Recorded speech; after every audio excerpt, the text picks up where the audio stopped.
Hi friends, ನಿಮ್ಮೆಲ್ಲರಿಗೂ ಕೂಡ ನಿಮ್ಮದೇ ಆಗಿರ್ತಕ್ಕಂಥ ಯೂಟ್ಯೂಬ್ ಚಾನಲ್ ಸ್ಟಡಿ ವಿತ್ ಪರಶುರಾಮ್ಗೆ ಸ್ವಾಗತ ಅಂತ ಹೇಳ್ತಾ ಆಲ್ರೆಡಿ ನಾನು ನಿಮಗೆ ಬರ್ತಕ್ಕಂಥ 60 ಅಂಕಗಳ ಪ್ರಶ್ನೆ ಪತ್ರಿಕೆಗಳು 4 ಸೆಟ್ ಮಾಡೆಲ್ ಕ್ವಶನ್ ಪೇಪರ್ ಮತ್ತು ಅದ್ರ ಜೊತೆಗೆ 2 ಕ್ವಶನ್ ಪೇಪರ್ನ ಹಾಕಿದ್ದೆ. ಸೊ ಇವಾಗ ನಿಮ್ಮ ಈ ನಾಳೆ ಪೂರ್ವ ಸಿದ್ಧತೆ ಮತ್ತು ಮುಂದಿನ ಎಲ್ಲ ಪೂರ್ವ ಸಿದ್ಧತೆ ಮತ್ತು ವಾರ್ಷಿಕಕ್ಕಾಗಿ ಕಂಪ್ಲೀಟ್ ರಿವಿಷನನ್ನು ಕೊಡ್ತೀನಿ ಆ್ಯಸ್ ಪರ್ ಬ್ಲೂ ಪ್ರಿಂಟ್ ಪ್ರಕಾರ. ಸೊ ಮೊದಲಿಗೆ ನೋಡೋಣ ಗದ್ಯ ಭಾಗ. ವಿಡಿಯೋನ ಲೈಕ್, ಶೇರ್ ಮತ್ತು ಸಬ್ಸ್ಕ್ರೈಬ್ ಮಾಡೋದನ್ನು ಮಾತ್ರ ಮರೆಯದಿರಿ.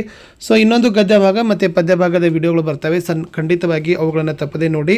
ಎಲ್ಲ LBA ಪ್ರಶ್ನೆಗಳಿದ್ದಾವೆ, ಆ್ಯಸ್ ಪರ್ ಬೋರ್ಡ್ದವ್ರು ಇಟ್ಟಿರ್ತಕ್ಕಂಥ ಬ್ಲೂ ಪ್ರಿಂಟ್ ಮೇಲೇ ರೆಡಿ ಮಾಡಿದ್ದೀವಿ. ಕಾಶ್ಮೀರಿ ಸೇಬ್ದಲ್ಲಿ 1 ಅಂಕದ ಪ್ರಶ್ನೆ ಇದೆ, ಅಂದರೆ ನಾವು ಅನುರೂಪದ ಮತ್ತು 1 ಅಂಕದವನ್ನು ಕಲಿಬೇಕು. ಅದನ್ನು ನೋಡುವ ಲೈಕ್, ಶೇರ್ ಮತ್ತು ಸಬ್ಸ್ಕ್ರೈಬ್ ಮಾಡೋದನ್ನು ಮಾತ್ರ ಮರೆಯದಿರಿ.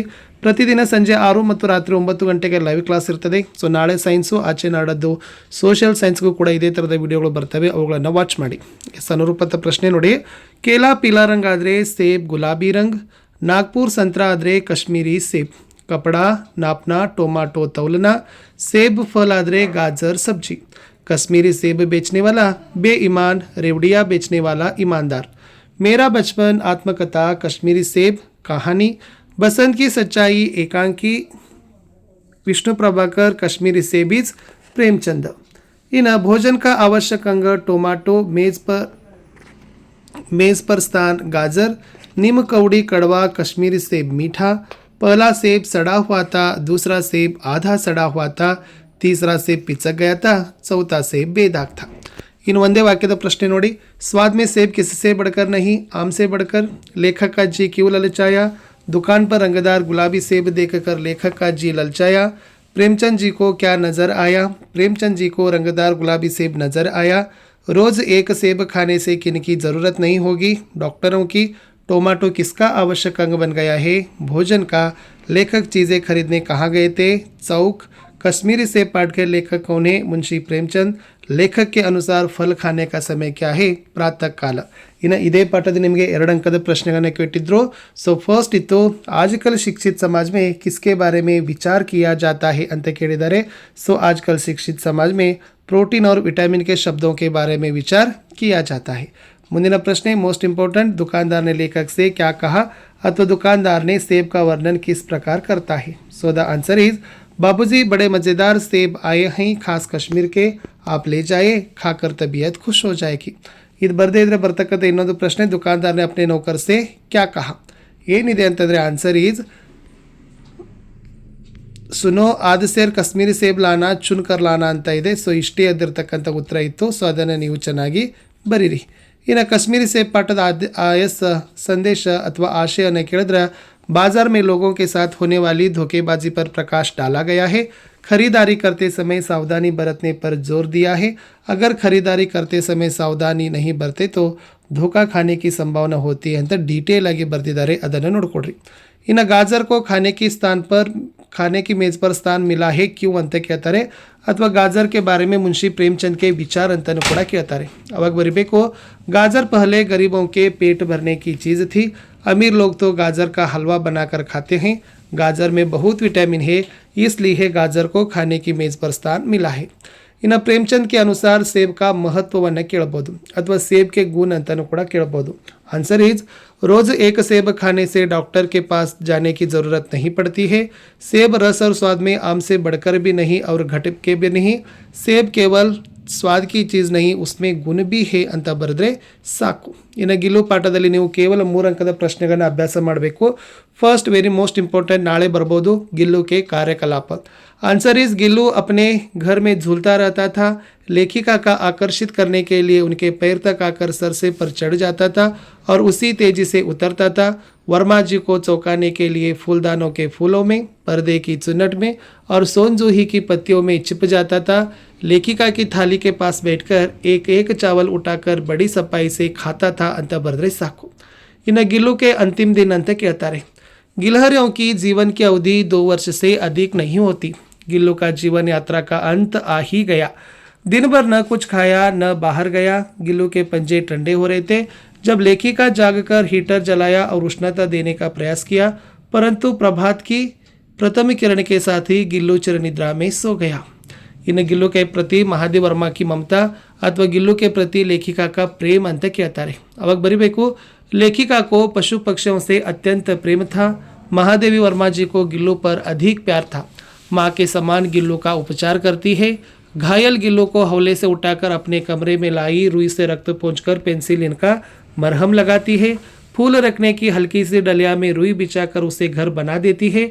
खाने के लिए काजू और बिस्कुट देती है। उसका अंत आ जाने पर उसके पंजे ठंडे होते हैं, लेकिन हीटर जलाकर उष्णता देने का प्रयास भी करती है। उसकी समाधि सोनजूही लता के नीचे बनाती है। इस प्रकार वर्मा का ಗಿಲ್ಲು के प्रति प्यार या ममता है ಅಂತ ಬರೆದ್ರೆ ಸಾಕು। इन्हें ಇನ್ನೊಂದು प्रश्न बರ್ತದೆ, लेखिका के प्रति गिल्लू अपनी भावना कैसे प्रकट करता है, अथवा लेखिका के प्रति गिल्लू की ममता अथवा लेखिका की गैर हाजिरी में गिल्लू दिन कैसे बिताया ಅಂತ ಕೇಳ್ತಾರೆ। ಏನು ಬರೀಬೇಕಂದ್ರೆ, लेखिका जब अस्पताल में थी, जब गिल्लू उदास रहता था, अपना प्रिय खाद्य काजू बहुत कम खाता था।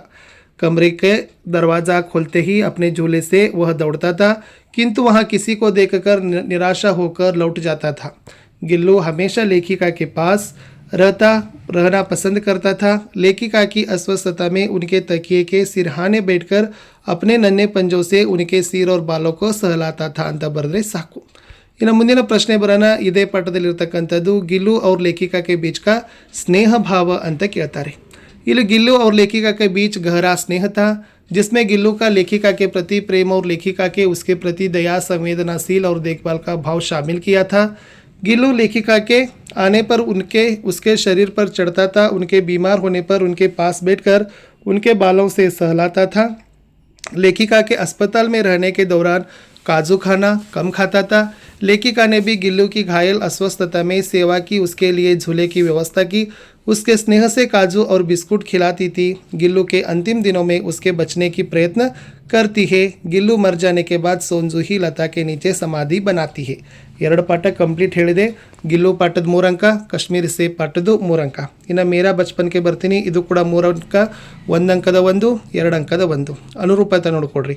ಗಾಂಧೀಜಿ ರಾಷ್ಟ್ರಪತಿ, ರಾಷ್ಟ್ರಪಿತಾ ಅಬ್ದುಲ್ ಕಲಾಂ ರಾಷ್ಟ್ರಪತಿ, जलालुद्दीन जीजा शमसुद्दीन चचेरे भाई, कश्मीरी सेब कहानी मेरा बचपन आत्मकथा, कश्मीरी सेब प्रेमचंद मेरा बचपन डॉक्टर APJ अब्दुल कलाम, रामानंद शास्त्री पक्षी लक्ष्मण शास्त्री, अब्दुल कलाम S जैनुलाब्दीन, नौकाएं बनाने वाले जलालुद्दीन, अखबारों के वितरक शमसुद्दीन, जैनुलाब्दीन आशियम्मा, अहमद जलालुद्दीन जोहरा, कलाम का पक्का दोस्त रामानंद शास्त्री, कलाम के अंतरंग मित्र अहमद जलालुद्दीन।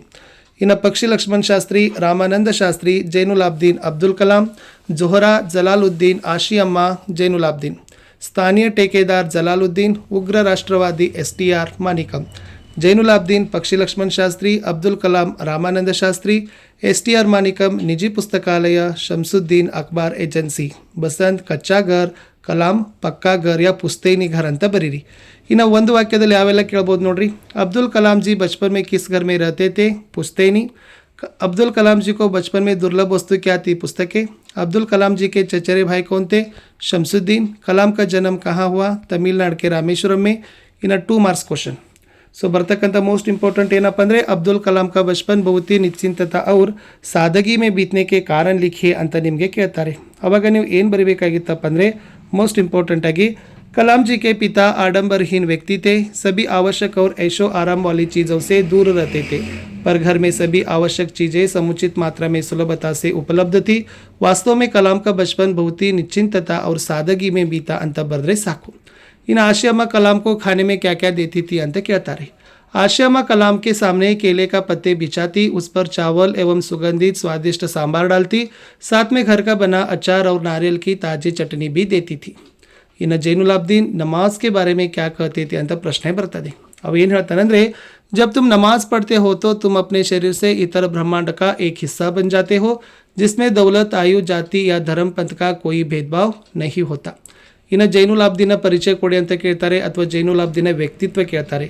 जैनुलाब्दीन कलाम के पिता थे, उनकी कोई बहुत अच्छी औपचारिक शिक्षा नहीं हुई थी, फिर भी वे धनी व्यक्ति थे, फिर भी वे बावजूद बुद्धिमान थे, उदारता की सच्ची भावना थी, आडंबरहीन व्यक्ति थे, बहुत मेहनती व्यक्ति थे, जलालुद्दीन के साथ लकड़ी की नौकाएं बनाने का काम करते थे। इन जलालुद्दीन ಬಗ್ಗೆ ವ್ಯಕ್ತಿತ್ವ ಕೇಳಿದ್ರೆ, जलालुद्दीन एक स्थानीय ठेकेदार थे। इनके साथ कलाम के पिता नौकाएं बनाने का काम शुरू करते हैं। इनके साथ कलाम के पिता अपनी बेटी जोहरा की शादी कर देते हैं। पूरे इलाके में सिर्फ वे अंग्रेजी ही लिख सकते थे। इनके बराबर शिक्षा का स्तर किसी का भी नहीं था। किसी को इनके बराबर बाहरी दुनिया के बारे में पता था। जलालुद्दीन ने हमेशा कलाम को शिक्षित व्यक्ति, वैज्ञानिक खोजों, समकालीन साहित्य, चिकित्सा विज्ञान की उपलब्धियां के बारे में बताते थे। वही थे जिन्होंने कलाम को सीमित दायरे से बाहर निकालकर नई दुनिया का बोध कराया। बसंत की सच्चाई ಎರಡೇ ಎರಡು ಪ್ರಶ್ನೆ 4 ಅಂಕಕ್ಕೆ बसंत एक ईमानदार लड़का है कल्कोंडोगी ಇದನ್ನೇ बरीरी 4 साल। बसंत एक गरीब शरणार्थी लड़का है। बसंत स्वाभिमानी और ईमानदार लड़का था। वह गरीब जरूर है किंतु भीख नहीं मांगना चाहता। वह मेहनत से पैसे कमाना चाहता था, इसलिए पंडित राजकिशोर से दया की भीख लेने से इनकार किया और बुरी तरह से घायल होने पर भी वह अपनी भाई प्रताप को पैसे लौटाने के लिए राजकिशोर के घर भेजता है। इससे पता चलता है कि बसंत एक ईमानदार लड़का है। ಬಸಂತ್ ಒಬ್ಬಂದೇ ಓದಿ ಸಾಕು। ಇನ್ನು ವಿಡಿಯೋ ಕಾನ್ಫರೆನ್ಸ್ ಇದೆ। इंटरनेट क्रांति पाठದಲ್ಲಿ 3 अंकದ प्रश्ने। ಒಂದನೇದು, वीडियो कॉन्फ्रेंस द्वारा एक जगह बैठकर दुनिया के कई देशों के प्रतिनिधियों के साथ 8-10 दूरदर्शन के पर्दे पर चर्चा कर सकते हैं। एक ही कमरे में बैठकर विभिन्न देशों में रहने वाले व्यक्तियों के साथ विचार विनिमय कर सकते हैं। ಇನ್ನು ಸೋಷಿಯಲ್ ನೆಟ್ವರ್ಕಿಂಗ್ ಏಕ ಕ್ರಾಂತಿಕಾರಿ ಖೋಜ್ ಹೇ ಅಂತ ಪ್ರಶ್ನೆ ಬರ್ತದೆ। ಅವಾಗೇನು ಬರಬೇಕಂದ್ರೆ यस, सोशल नेटवर्किंग एक क्रांतिकारी खोज है जिसने दुनिया भर के लोगों को एक जगह पर ला खड़ा कर दिया है।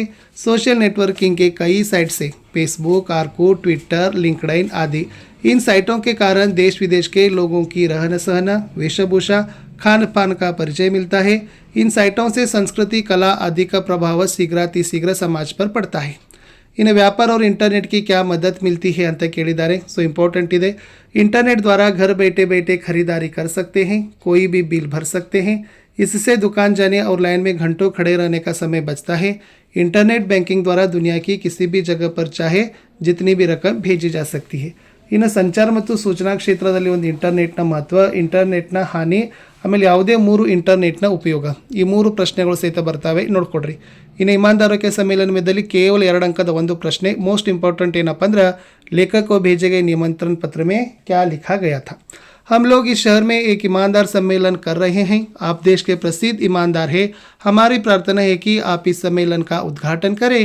हम आपको आने जाने का पहले दर्जे का किराया देंगे तथा आवास, भोजन आदि का उत्तम व्यवस्था करेंगे। आपके आगमन से ईमानदारों तथा उदीमान ईमानदारों को बड़ी प्रेरणा मिलेगी। इन लेखक ने मंत्री को क्या समझाया ಕೇಳಿದ್ರು। लेखक ने मंत्री को समझाया कि ऐसा हरगिज मत करिए। ईमानदारों के सम्मेलन में पुलिस ईमानदारों की तलाशी ले, यह बड़ी अशोभनीय बात होगी। फिर इतने बड़े सम्मेलन में थोड़ी गड़बड़ होगी ही। इन चप्पलों की चोरी होने पर ईमानदार डेलीगेट ने क्या सुझाव दिया ಅಂತ ಕೇಳಿದ್ದಾರೆ। देखिए, चप्पलें एक जगह नहीं उतारनी चाहिए। एक चप्पल यहाँ उतारी तो दूसरी 10 फीट दूर, तब चप्पलें चोरी नहीं होती। एक ही जगह जोड़ी होगी तो कोई भी पहन लेगा। मैंने ऐसा ही किया था। इन लेखक ने कमरा छोड़कर जाने का निर्णय क्यों लिया। मोस्ट इम्पोर्टेंट, सम्मेलन में बहुत सारे चोरियां हो रही थी। सब चीज़ें चोरी में चली गई थी। ताला तक चोरी में चला गया। अब लेखक ही था। वह सोचते हैं कि अगर मैं रुका तो मुझे भी चुरा ली जाएगा। ಇಷ್ಟು ಸಾಕು। ಮುಂದಿನ ವಿಡಿಯೋದಲ್ಲಿ ಮತ್ತೆ ತರ್ತೀನಿ।